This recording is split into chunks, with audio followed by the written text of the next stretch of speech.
యేసువా వందనం, యేసువా స్తోత్రం, యేసువా ఆరాధన. తండ్రి వందనం, తండ్రి స్తోత్రం, తండ్రి ఆరాధన. పవిత్రాత్మ దేవా వందనం, పవిత్రాత్మ దేవా స్తోత్రం, పవిత్రాత్మ దేవ ఆరాధన.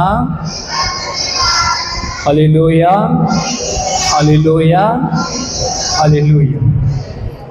క్రీస్తునాథుని యందు ప్రియమైన సహోదరి సహోదరులారా, మరి ఈనాడు మన తల్లి శ్రీ సభ 16వ ఆదివారం నాడు మనకు ఒక గొప్ప సందేశాన్ని ఇస్తూ ఉన్నది. ఏంటి ఆ సందేశం అంటే, ఇహలోకములో మంచివారు చెడ్డవారు ఉంటారు. ఈ మంచివారు చెడ్డవారు కలిసి సహజీవనము చేస్తూ ఉంటారు అని చెప్పి మన తల్లి శ్రీ సభ ఈనాడు మనకి బోధిస్తూ ఉన్నది. అంటే coexistence of good and bad, మంచి చెడు రెండు కూడా కలిసి ఉంటాయి. ఇద్దరు కూడా, మంచివారు చెడ్డవారు కూడా ఇహలోకంలో జీవిస్తూ ఉంటారు. మరి మంచివారు ఎక్కడి నుంచి వచ్చారు, చెడ్డవారు ఎక్కడి నుంచి వచ్చారు, లేకపోతే మంచి ఎక్కడి నుంచి వచ్చింది, చెడు అనేది ఎక్కడి నుంచి వచ్చింది అనేటువంటి ప్రశ్న మనందరిలో కూడా ఉంటుంది. మనం తెలుసుకోవాల్సిన విషయం ఏమిటంటే, మంచి దేవుని దగ్గర నుంచి వస్తుంది, చెడు అనేది సాతాను దగ్గర నుంచి వస్తుందని చెప్పి బైబిల్ గ్రంథం మనకి తెలియజేస్తున్నది. మనం కానీ యాకోబు గ్రంథము 1వ అధ్యాయము 17వ వచనం మనం చూసినట్లయితే, అక్కడ యాకోబు గారు వివరిస్తూ ఉంటారు, దేవుడు ఎలాంటి వరాలను ఇస్తాడు, ఎలాంటి వారిని ఆయన సృజిస్తాడు, ఈ ఇహలోకాన్ని సృజించిన బట్టి దేవుడు ఎలాంటి వాడు, ఆయన ఎలాంటి వరాల దీవెనలు మనకి ఇస్తాడని చెప్పి అక్కడ యాకోబు గారు మనకి వివరిస్తూ ఉంటారు. యాకోబు 1వ అధ్యాయం 17వ వచనం, అన్ని మంచి వరములను అన్ని సమగ్ర బహుమానములను పరలోకము నుండి ప్రసాదింపబడును, జ్యోతిర్మండములను సృజించిన ఆ దేవుని నుండి అవి పుట్టును. హల్లెలూయా, హల్లెలూయా, హల్లెలూయా. మరి యాకోబు గారు అంటున్నారు, అన్ని మంచి వరములు అంటే ఏంటి, దేవుడు చేసినవన్నీ కూడా మంచివే. అన్ని మంచి వరములు, అన్ని సమగ్ర బహుమానములు ఎక్కడి నుంచి వస్తాయంట, పరలోకము నుండి ప్రసాదింపబడు. అంటే అన్ని మంచి వరాలు, అన్ని మంచి దేవుళ్ళు ఇచ్చేది దేవుడే. ఎందుకని దేవుడు మంచి ఇస్తాడు, చెడ్డవి మనకి ఇవ్వడు. ఎందుకంటే దేవుడు మంచివాడు కాబట్టి. దేవుడు మంచివాడు కాబట్టి ఆయన చేసినవన్నీ మంచివే, ఆయన క్రియలన్నీ కూడా మంచివే. ఆయన చేసిన ఇక లోకంలో ఏది చెడ్డదనేది మనకు కనిపించదు, అన్నివి కూడా మంచివే. మరి దేవుడు 6 రోజుల్లో ఈ లోకానంతా కూడా సృజించి ఆయన పలికినటువంటి మాట ఏం పలుకుతున్నాడు ఆయన, ఇదిగో చాలా బాగుంది, ఈ లోకము చాలా బాగుంది, okay, this creation is very good. అదే దేవుడు పలికినటువంటి మాట. అంటే ఆయన సృజించిన తర్వాత ఈ సృష్టిని చూసి ఆయన అంటూ ఉన్నాడు, ఆయన మురిసిపోతూ ఉన్నాడు, ఆనందిస్తూ ఉన్నాడు. ఎందుకనంటే ఆయన చేసింది మంచిది కాబట్టి.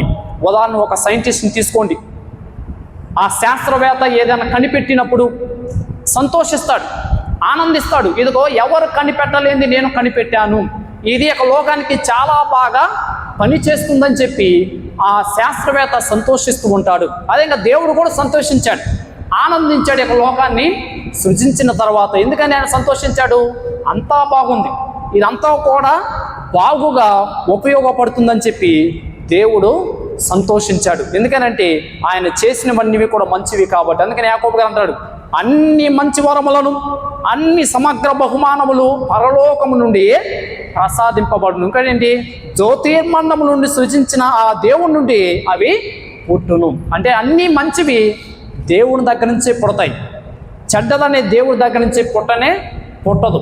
అన్నివి కూడా మంచివే పుడతాయని చెప్పి యాకోబు గారు అక్కడ మనకి తెలియజేస్తుంది. అదే మనం ఈనాడు చూసేది. మత్తయి సువార్త 13:24 వచనం. మరి దేవుడు ఎలాంటి విత్తనాలను జల్లాడు ఏకలోకంలో అని ఆయన అక్కడ యేసు ప్రభు వివరిస్తూ ఉంటాడు. మత్తయి సువార్త 13:24 వచనం. యేసు వారికి మరి ఒక ఉపమానము చెప్పెను. పరలోక రాజ్యము తన పొలమునందు, చూడండి ఇక్కడ ఏమన్నాడు, మంచి విత్తనములు చల్లిన వానిని పోలి ఉన్నది. హల్లెలూయా, హల్లెలూయా, హల్లెలూయా. చూడండి, పరలోక రాజ్యము తన పొలమునందు ఏంటంట, పరలోక రాజ్యం ఎలా ఉందంట, ఇహలోకం ఎలా ఉంది, మంచి విత్తనములు చల్లిన వానిని పోలి ఉన్నది. అంటే దేవుడు మంచి విత్తనాలనే చల్లాడు.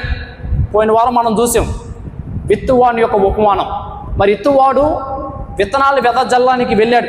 కొన్ని విత్తనాలు త్రోవలో పడ్డాయి, కొన్ని విత్తనాలు రాత్రి నేలపై పడ్డాయి, కొన్ని విత్తనాలు ముళ్ళ పొదలో పడ్డాయి, కొన్ని విత్తనాలు సారవంతమైన నేలలో పడ్డాయి. అంటే దేవుడు విత్తనాలను, ఎలాంటి విత్తనాలు వెదజల్లుతాడంట, మంచి విత్తనాలు వెదజల్లుతాడు. ఉదాహరణకు రైతును తీసుకుందాం.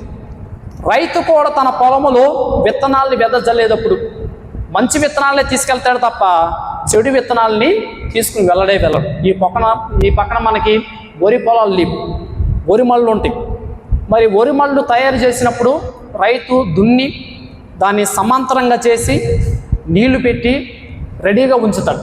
ఉంచిన తర్వాత విత్తనాలని నీళ్ళలో నానబెడతాడు. ఎలాంటి విత్తనాలని నానబెడతాడు, మంచి విత్తనాలని, ఫస్ట్ గ్రేడ్ సీడ్స్ అంటారు. అట్లా ఎక్కడ దొరికి గవర్నమెంటే మనకి ప్రొవైడ్ చేస్తుంది, లేకపోతే ప్రైవేట్ కంపెనీలు ఉంటాయి, ఆ ప్రైవేట్ కంపెనీలు కూడా ప్రొవైడ్ చేస్తాయి.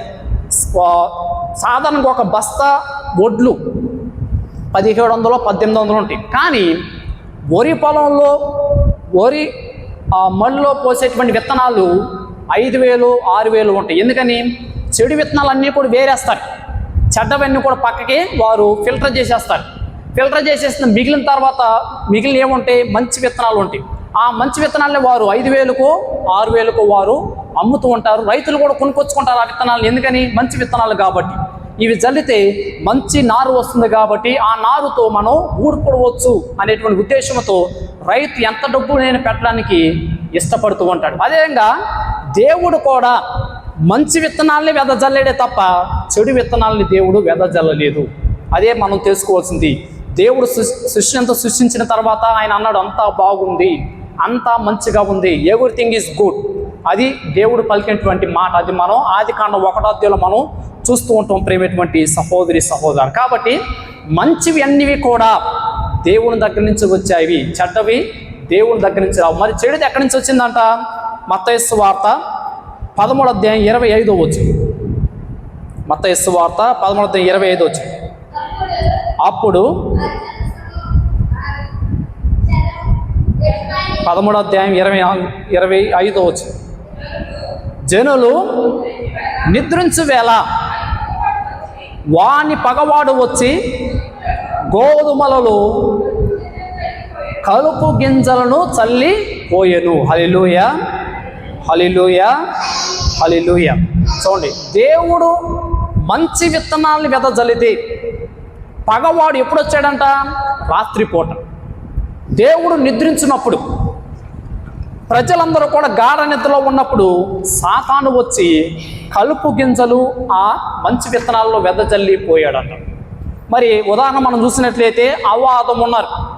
మరి అవ్వ ఆదం ఏదో తోటలో ఉన్నప్పుడు దేవుడు చెప్పాడు వాళ్ళతో, ఇగో ఈ తోటలో ఉన్నటువంటి ఫలాలన్నింటిని కూడా మీరు భుజించండి, కానీ ఒక్క చెట్టు ఫలాన్ని మాత్రం మీరు భుజించవద్దని చెప్పి దేవుడు వారికి చెప్పి వెళ్ళిపోయాడు.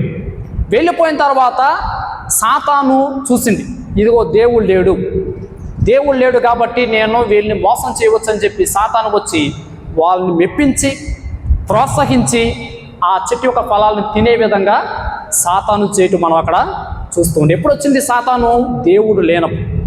దేవుడు అక్కడ లేనప్పుడు వచ్చి వారిని పాపంలో పడే విధంగా చేసి, అదేవిధంగా మన జీవితంలో కూడా దేవుడు చెప్తాడు, ఇదిగో మీరు ఈ పనులు చేయండి, ఆ పనులు చేయొద్దని చెప్పి దేవుడు చెప్తాడు. చెప్పి దేవుడు పక్క తప్పుకున్నప్పుడు సాతాను సరైన సమయాన్ని వెతుకుతుంది మన జీవితంలో.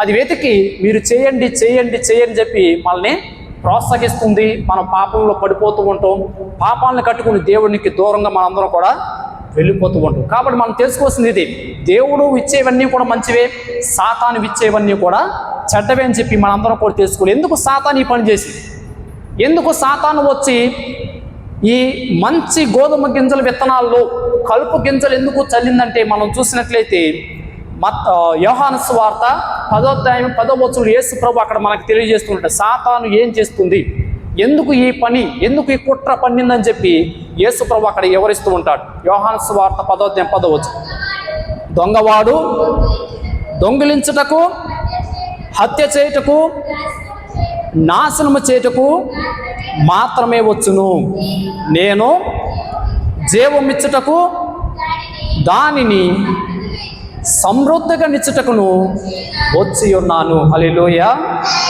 హల్లెలూయా, హల్లెలూయా.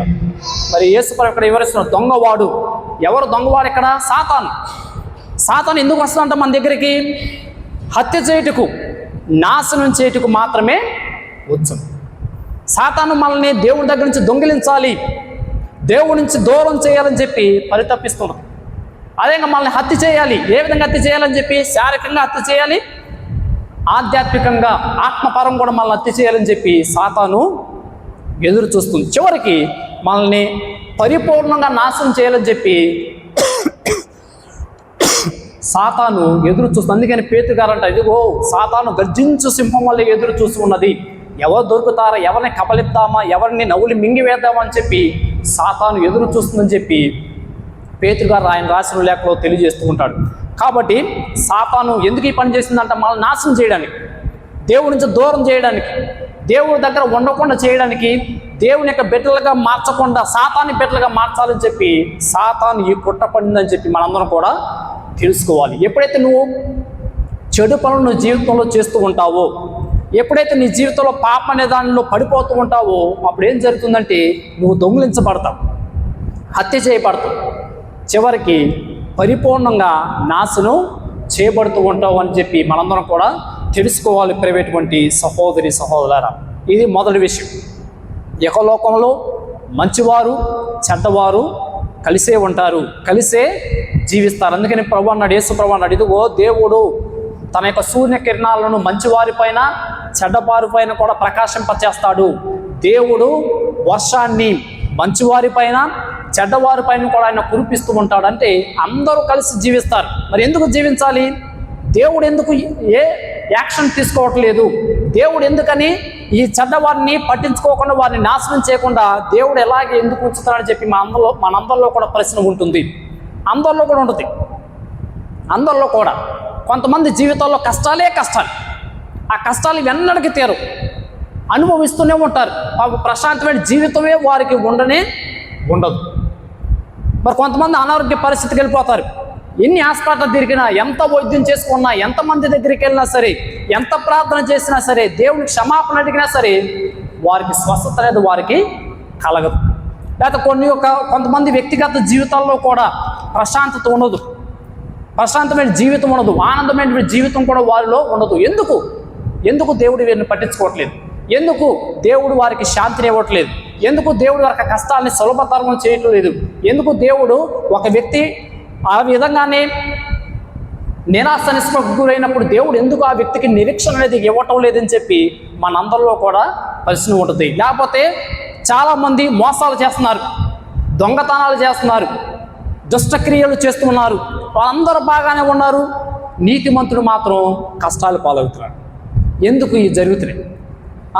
దొంగవాడు బాగానే ఉన్నాడు, దుష్టక్రియలు చేసేవాడు బాగానే ఉన్నాడు, లేకపోతే పాపాలు చేసేవాడు అందరూ కూడా బాగానే ఉన్నారు, కానీ ఏ పాపం చేయని వారు కష్టాలు పాలవుతున్నారు అనే విషయాన్ని కూడా మనం ఈ లోకంలో చూస్తూ ఉంటాం. దేవుని కూడా ప్రశ్నిస్తాం, అయ్యా ఎందుకు ఇది జరుగుతుంది ప్రభువా, ఎందుకు ఈ బాధలు మాకు కష్టాలని చెప్పి మనం కూడా ప్రశ్నిస్తూ ఉంటాం.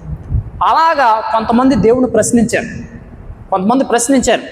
ఎందుకు ప్రభు యెహోలోకంలో మంచివారు చెడ్డవారు కలిసి జీవిస్తున్నారు, చెడ్డవాడు బాగానే ఉన్నాడు కదా, మరి మంచివాడు మాత్రం కష్టాల పాలవుతున్నాడు, నీతిమంతుడు మాత్రం ఏ దిక్కు దివానా లేకుండా ఒంటరివాడు అయిపోతున్నారు, ఎందుకు ప్రభు అని చెప్పి కొంతమంది ప్రశ్నించారు. ఎవరో వారు చూద్దాం. మొట్టమొదటిగా ప్రశ్నించేవారు ఎవరంటే ఇర్మియా ప్రవక్త దేవుని ప్రశ్నించాడు.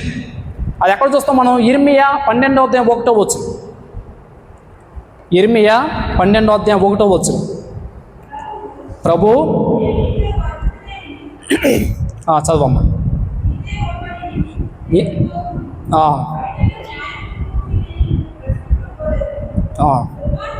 ఆ దుర్మార్గులు వృద్ధిలోనికి రానేలా దుష్టులు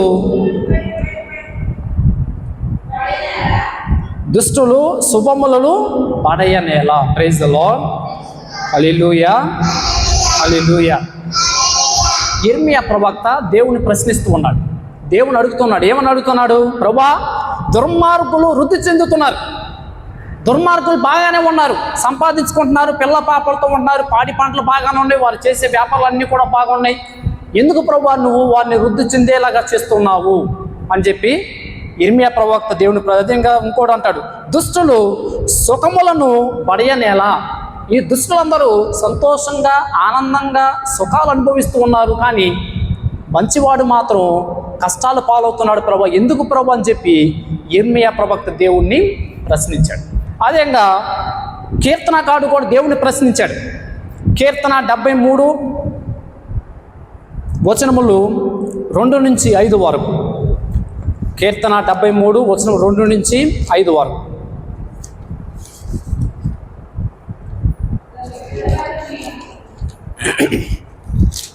చదవండి అమ్మా. గర్వింతులు గాంచి అసూయ చెందుట వలన దుర్మార్గులు వృద్ధిలోనికి వచ్చుచున్నారని గ్రహించుట వలన నేను ప్రలోభమున చిక్కుకొంటిని, నా పాదములు పడిపోకుంటకు సిద్ధపడిను. ఆ దుష్టులకు ఎట్టి బాధలను లేవాయను, వారు ఆరోగ్యములో పుష్టిగా నుంటిరి. ఇతర నరుల వలె శ్రమలను అనుభవింపరైరి, ఇరుగు పొరుగు వారి వలె ఇక్కట్లకు గురికారి అని ప్రశ్నిస్తున్నాడు. హల్లెలూయా, హల్లెలూయా, హల్లెలూయా. ఇప్పుడు చూసినట్లయితే కీర్తనకారుడు దేవుని ప్రశ్నిస్తాడు. ఏమని ప్రశ్నిస్తున్నాడు? ప్రభువా, దుర్మార్గులు వృద్ధిలోనికి వచ్చుచున్నారు, అదేవిధంగా నేను ప్రలోభంలో చిక్కుకొంటిని, నా పాదములు పడిపోయాను, కానీ నువ్వు నన్ను పట్టించుకోలేదు. అదేవిధంగా దుష్టులు ఎట్టి బాధలకు గురవ్వట్లేదు, ఆరోగ్యంగా పుష్టిగా ఉన్నారు. అదేవిధంగా ఇతరుల నలుల వల్లే వారు శ్రమలు అనుభవించట్లేదు, లేకపోతే ఇతరుల వల్లే వారు ఇక్కట్లకు గురి కావట్లేదు. అంటే దుష్టులు ఎటువంటి బాధల కష్టాలకు గురి కావట్లేదు, ఆరోగ్యంగా పుష్టిగా బలంగా ఉన్నారు. కానీ నన్ను చూసినట్లయితే, ఇతర నరులను చూసినట్లయితే, మంచివారిని చూసినట్లయితే మేము ఎట్టి బాధలకు గురి కావట్లేదని చెప్పి కీర్తనకారుడు కూడా ప్రభుని ప్రశ్నిస్తూ ఉన్నాడు. అదేవిధంగా మనం హబక్కుక్ ప్రవక్త కూడా దేవుని ప్రశ్నిస్తున్నాడు ఈ విషయంలోనే. హబక్కుక్ 1వ అధ్యాయము 3వ వచనం మనం చదవచ్చు. హబక్కుక్ 1వ అధ్యాయం 3వ వచనం. పాత నిబంధనల చివరిలో పుస్తకాలు పడతాయి, చివరి నుంచి 3వ పుస్తకం. హబక్కుక్ 1వ అధ్యాయం 3వ వచనం.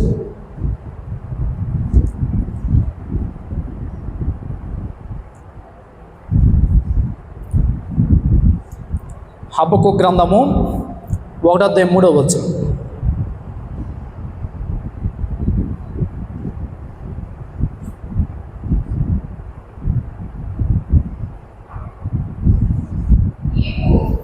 నీవు నేనెట్టి అన్యాయమును కాంచినట్లు చేయనేలా, నీవు ఆ దుష్కార్యములు చూసి ఎట్లు సహింతువు, నాకు కనిపించుచున్నది అంతయు వినాశనము దౌర్జన్యమే, ప్రజల ఎడల జడగములు ఆడుచున్నారు. Praise the lord. Hallelujah, hallelujah. Habakkuk అంటున్నాడు, ప్రభువా నేను చూసిన అన్ని చోట్ల కూడా అన్యాయమే, అదేవిధంగా నేను ఎక్కడ చూసినా సరే దుష్కార్యములు నాకు కనిపిస్తున్నాయి, ఎందుకు సహిస్తున్నావు నువ్వు? అన్యాయాలు జరుగుతున్నాయి, దుష్కార్యాలు కనిపిస్తున్నాయి, ఎందుకు నువ్వు సహించుతున్నావు? ఎందుకు నువ్వు వినాశనం చేయట్లేదు? ఎందుకు వారిని నువ్వు నాశనం చేయట్లేదు అని చెప్పి హబక్కుకు ప్రశ్నిస్తున్నాడు. అదేవిధంగా ఆయన అన్నాడు, ప్రభువా నేను ఎక్కడ చూసిన వినాశనమే, దౌర్జన్యమే, ప్రజలెల్లరూ జగడమాడుతున్నారని చెప్పి హబక్కుకు అంటాడు. ప్రభువా ఎందుకు పట్టించుకోవట్లేదు? ఈ లోకంలో అంతా చెడే ఉంది కదా, అందరూ చెడ్డ పనులే చేస్తున్నారు కదా, అందరూ పాపాలు చేస్తున్నారు కదా, ఎందుకు ఈ పాపాత్ములు పట్టించుకోవట్లేదు, ఎందుకు ఈ పాపాత్ములు నువ్వు శిక్షించట్లేదని చెప్పి హబక్కూకు కూడా దేవుణ్ణి ప్రశ్నించాడు. అందుకు ప్రభు హబక్కూకు ఒక సమాధానం ఇచ్చాడు.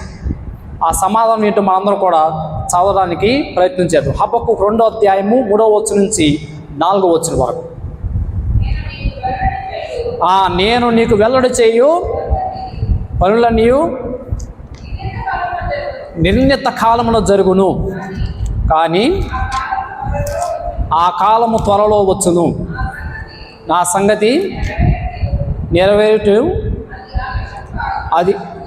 అది ఆలక్ష్యంగా నెరవేరినట్లు కనిపించినను నీవు దాని కొరకు ఏడ్చియుండుము, అది తప్పక జరుగును, ఇక ఆలస్యము జరగదు. 4వ వచనం కూడా ఆ సంగతి ఇది, దుష్టులు కొనసాగరు కానీ నీతిమంతులు భక్తి విశ్వాసం వలన జీవింతురు. Praise the lord.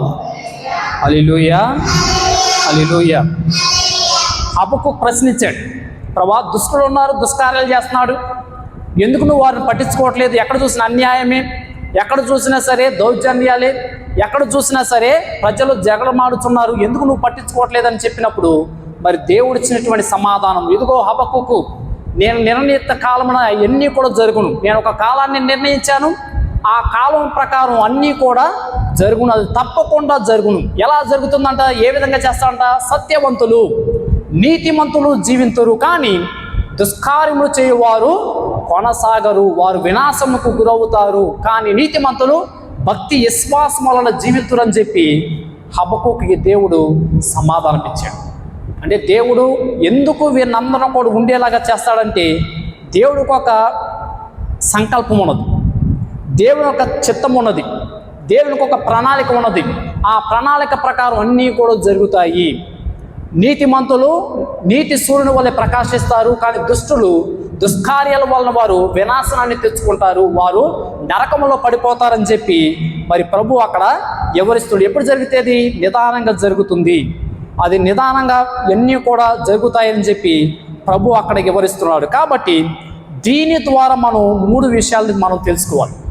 ఎందుకు ప్రభు మంచివారిని చెడ్డవారిని జీవించేలాగా చేస్తూ ఉన్నాడు అని చూసినట్లయితే అక్కడ మనకి 3 విషయాలు కనిపిస్తాయి. ఏంటో 3 విషయాలంటే గాడ్స్ పేషెన్స్, దేవుడు ఓపికతో సహనంతో ఉంటాడంట. మనం దేవుని ప్రశ్నించినా సరే, ఎందుకు ఇలా జరుగుతుందని చెప్పి అడిగినా సరే దేవునికి ఒక ప్రణాళిక ఉంది. ఆ ప్రణాళిక వచ్చేంత వరకు దేవుడు ఓపికతో సహనముతో ఆయనకు ఎదురు చూస్తాడని చెప్పి 2వ పేతురు 3వ అధ్యాయం 9వ వచనం మనందరం కూడా చూడవచ్చు. 2వ పేతురు 3వ అధ్యాయం 9వ వచనం. కొందరు భావించినట్లు ప్రభు తన వాగ్దానం నెరవేర్చుట యందు ఆలస్యము చేయుడు, అంతేకాక మీతో ఎంతో ఓపికగా ఉండును, ఎలైనా ఎవరును నాశనము కావాలని ఆయన కోరడు, కానీ అందరూ పాపము నుండి విముక్తులు కావాలని ఆయన వాంఛ. హల్లెలూయా, హల్లెలూయా, హల్లెలూయా. చూడండి, ఇక్కడ పేతురు గారు అంటున్నాడు, కొందరు భావించినట్లు ప్రభు తన వాగ్దానం నెరవేర్చడం ఆలస్యము చేయడు, అంతేకాక మీతో ఎంతో ఓపికగా ఉండును. అంటే దేవునికి ఉన్నటువంటి ఓపిక సహనం మనలో ఎవరికి ఉండదు, ఎవరికి ఉండదు. మరి ఆడవాళ్ళకైతే షాపింగ్కి వెళ్తే వారికి ఉన్నటువంటి సహనం, వారికి ఉన్న ఓపిక ఎవరికి ఉండదు. ఎన్ని షాపులు తిరగమంటే అన్ని షాపులు తిరుగుతారు, ఎన్ని చూపించమంటే వాళ్ళు చూపిస్తారు, చూస్తారు కూడా. చివరికి కొనేది ఒకటి, 100, 200, 300 చీరలు చూస్తారు, చివరికి కొనేది ఒక చీర. దేవుడికి ఉన్నంత ఓపిక ఆడవాళ్ళకి ఉంటుంది, అది మనకందరూ కూడా తెలుసు. పిల్లలు చూసుకోవటం కూడా ఆడవాళ్ళకు ఉన్నట్టు ఓపిక ఎవరికి ఉండదు. పిల్లవాడిని తీసుకెళ్ళి భర్తకేస్తే ఏదో కొద్దిసేపు ఎత్తుకుంటాడంతే, తర్వాత భార్య దగ్గర పడేసి నువ్వే చూసుకొని చెప్పి వెళ్ళిపోతాడు. రోజంతా కూడా చూసుకోవాల్సింది ఎవరు? తల్లే చూసుకోవాలి. అంటే తల్లికి ఉన్నట్టు ఓపిక ఈ లోకంలో ఎవరికి ఉండదు. అంతకంటే ఓపిక కలిగిన వాడు ఎవరంట? దేవుడు. ఓపికతో ఎదురు చూస్తాడట. ఎందుకు ఓపికతో ఆయన ఎదురు చూస్తాడు? మనం చదువుకునే సువార్త పాఠం మత్తయి సువార్త 13వ అధ్యాయము 29వ వచనం. మత్తయి సువార్త 13:29 వచనం. మత్తయి సువార్త 13:29. వలదు కలుపు తీయబోయి గోధుమలు కూడా పెళ్ళగింతు రేమో. హల్లెలూయా, హల్లెలూయా, హల్లెలూయా. ఎందుకు దేవుడు ఓపికతో ఉంటాడంట? ఎందుకు దేవునికి అంత సహనం అని మనం చూసినట్లు ఎందుకనంట? ఇదిగో చెడ్డవారిని నాశనం చేసినప్పుడు వారితో పాటు కూడా మంచివారు కూడా నాశనం అయిపోవచ్చు. అందుకని చెప్పి చెడ్డవాడు మంచివాళ్ళు ఇద్దరు కూడా నాశనం కాకుండా చివరి వరకు చూస్తాడంట దేవుడు. చివరి వరకు ఓపికతో ఆయన ఉంటాడు. ఎందుకని ఓపికతో ఉంటాడు? ఎవరు కూడా నాశనం కావటం దేవునికి ఇష్టమో లేదు.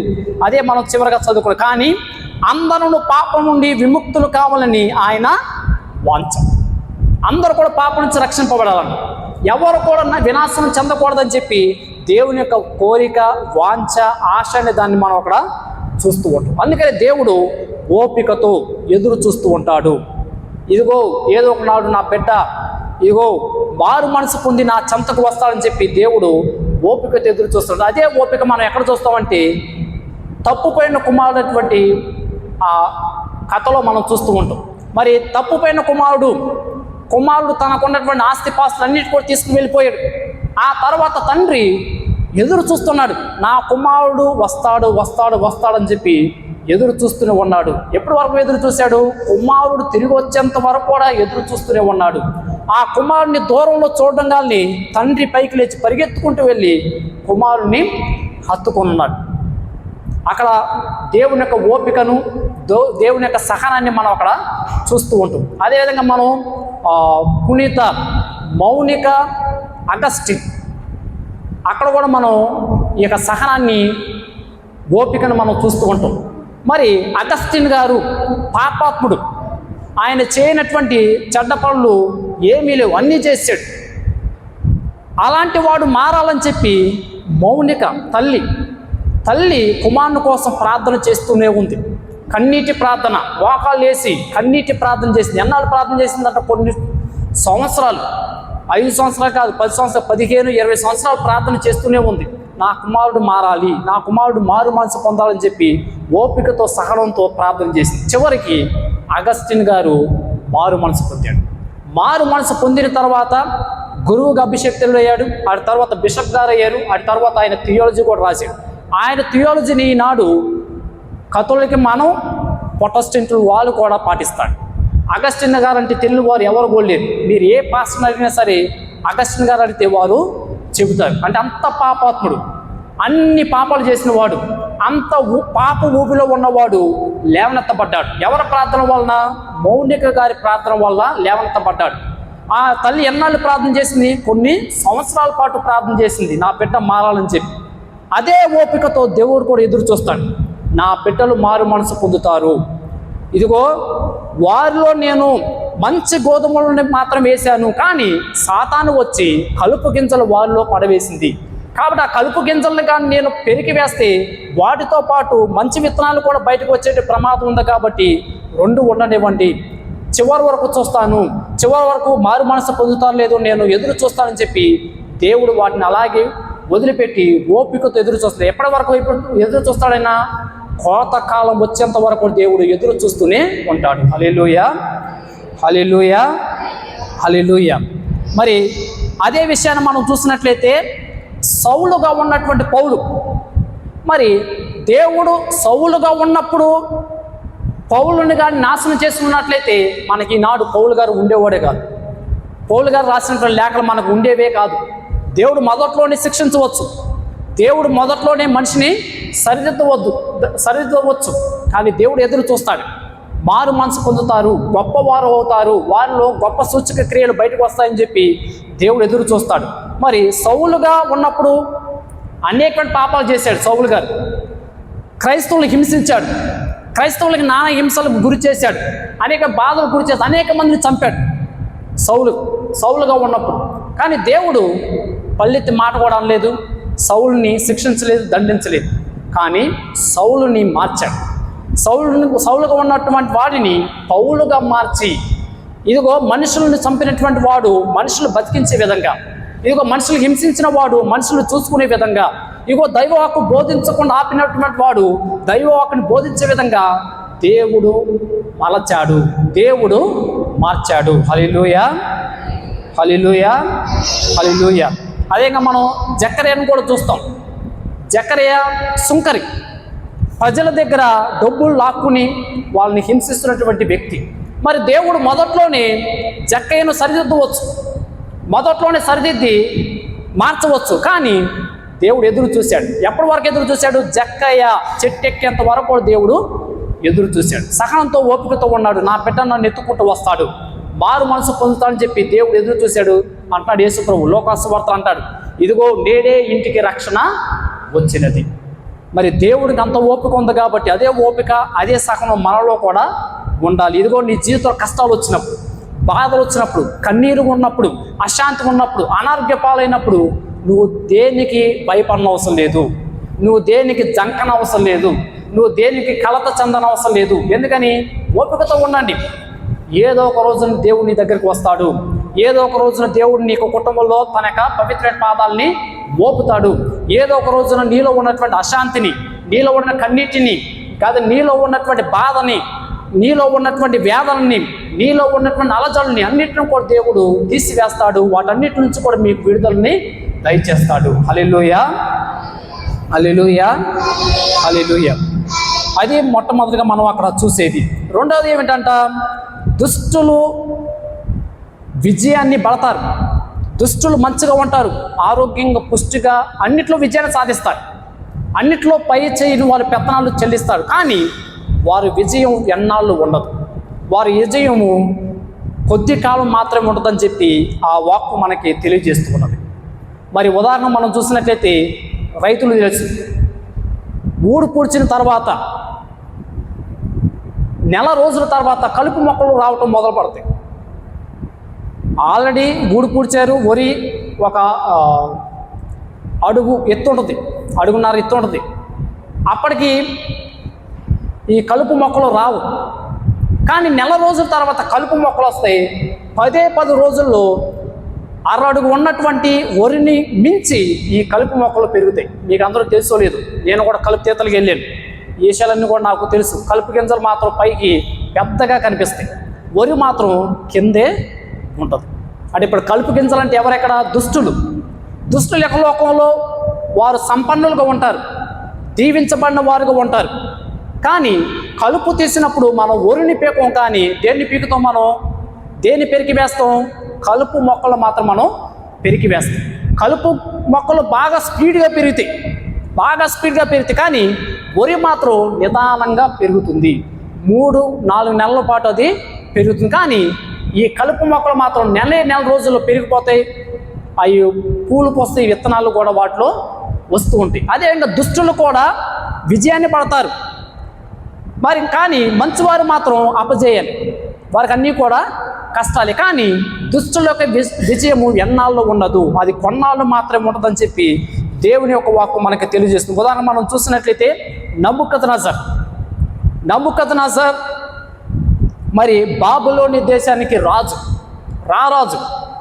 అసిరియల్ వాళ్ళని అపజయపాలు చేశాడు, ఇజ్రాయేల్ ప్రజలను అపజయపాలు చేశాడు, యూదా ప్రజలు కూడా అపజయపాలు చేశాడు. మిగతా దేశాలన్నింటినీ కూడా తన స్వాధీనంలోనికి తెచ్చుకున్న తర్వాత నబుకద్నెజర్ అంటాడు, ఇదిగో ఈ రాజ్యమంతా కూడా నాదే, నా స్వశక్తితో నా బలము చేత దీన్ని నేను నిర్మించాను, ఇదంతా కూడా నా బలముతో నా తెలివితేటలో జరిగిందని చెప్పి అనుకుంటాడు. అంటే కొద్ది రోజుల్లోనే మొత్తాన్ని ఆ ఏరియాని అంతా కూడా తన స్వాధీనం చేసుకుంటాడు. కానీ చివరికి ఎద్దు వలె గడ్డి తిన్నాడు, సర్వాన్ని కోల్పోయాడని చెప్పి మనం అక్కడ దానియేలు గ్రంథంలో మనందరం కూడా చదువుకుంటాం. నబుకద్నెజర్ ఎంతకాలంలో, కొద్ది కాలంలోనే అంతా కూడా సంపాదించుకున్నాడు, క్షణాల్లో తనకున్నదంతా కూడా కోల్పోయాడు. ప్రైవేటువంటి సహోదరులారా, అదేవిధంగా మనం ఎస్తేరు గ్రంథం కన్నా మనం చూసినట్లయితే ఎస్తేరు గ్రంథంలో 2 వ్యక్తులు మనం చూస్తాం. హామాను, యొర్దీకై అయినటువంటి 2 వ్యక్తులు మనం అక్కడ చూస్తూ ఉంటాం.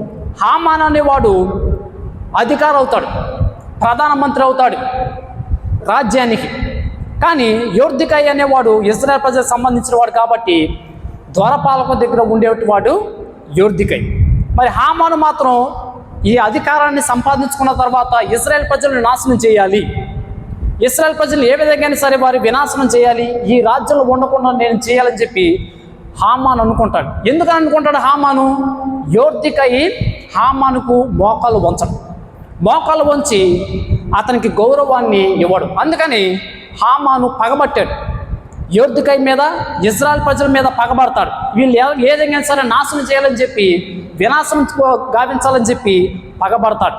పగబట్టి యొర్దకై కోసం 50 అడుగుల ఎత్తైనటువంటి ఉరి కంబాన్ని ఏర్పాటు చేస్తాడు. యొర్దకైని ఉరి తీయాలని చెప్పి, యొర్దకైని నాశనం చేయాలి, ఆ తర్వాత ఇశ్రాయేలు ప్రజలను కూడా నాశనం చేయాలని చెప్పి హామాను అనుకుంటాడు. కానీ హామాను తిరిగి తాను ఏర్పాటు చేసినటువంటి ఉరి కంబానికి తానే వేలాడి చస్తాడు. ప్రైజ్ ది లార్డ్, హల్లెలూయా, హల్లెలూయా. చూడండి, హామాను కొద్ది కాలంలో అధికారాన్ని తన చేతికి తెచ్చుకుంటాడు, కొద్ది కాలంలోనే తన అధికారాన్ని కోల్పోతాడు. ఎక్కడైతే దేవుని యొక్క ప్రజలు ఉరి తీయాలనుకుంటాడో అక్కడే తానే ఉరి వేయబడతాడు, అక్కడే ఆ వ్యక్తి మరణిస్తూ ఉంటాడు. ప్రైవేటువంటి సహోదరి సహోదరు. కాబట్టి దుష్టులు వారు అభివృద్ధి చెందినప్పుడు మీరు కలత చెందనవసరం లేదు. ఇదిగో నేను రోజు దేవాలయంకి వెళ్తాను, ప్రార్థన చేసుకుంటాను, పాటలు పాడతాను, ఇదిగో అందరిని గౌరవిస్తాను, మంచిగా ఉంటాను, నాకెందుకు కష్టాలు, ఈడు మాత్రం గుడికి వెళ్ళడు, ప్రార్థన చేయడు, మోకాలు దండ చేయడు, ఎటువంటి దాన ధర్మాలు చేయడు, కానీ ఈడు మాత్రం బాగానే ఉన్నాడని చెప్పి మనం అనుకుంటాం. అలాగా అనుకోని అవసరం లేదు.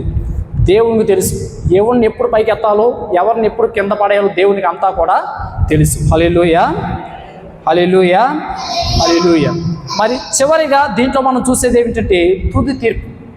తీర్పు అనేది అందరూ కూడా ఉంటుంది, కోతకాలం. అదే మనం చూసేది అక్కడ. ఇదిగో దేవుడు అన్నాడు, రెండిట్లు పెరగనివ్వండి, గోధుమ గింజలు పెరగనివ్వండి, కలుపు మొక్కలు కూడా పెరగనివ్వండి.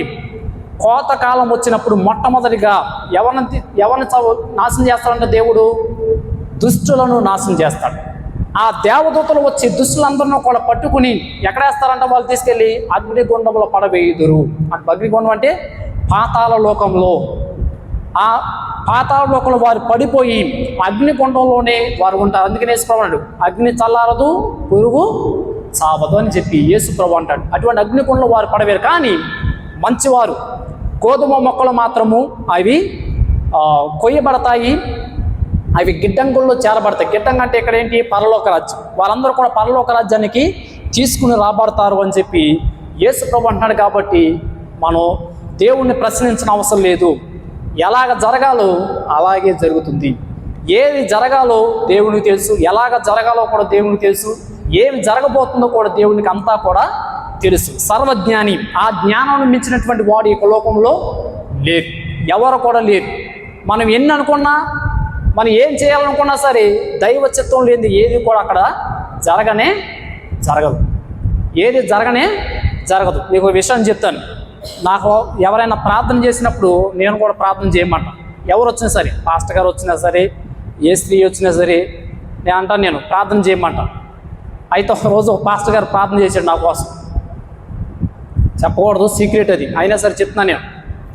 ఓ పాస్టర్ గారు నా కోసం ప్రార్థన చేశాడు.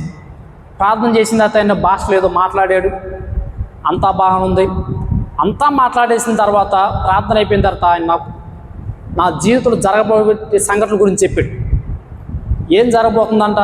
ఇదిగో ఫార్గా మీరు రాకముందు స్కూల్ పడిపోతుంది, మీరు వచ్చిన తర్వాత స్కూల్ కొద్దిగా పైకి లేచింది, అది దేవుడు నాకు చూపించాడని చెప్పాడు.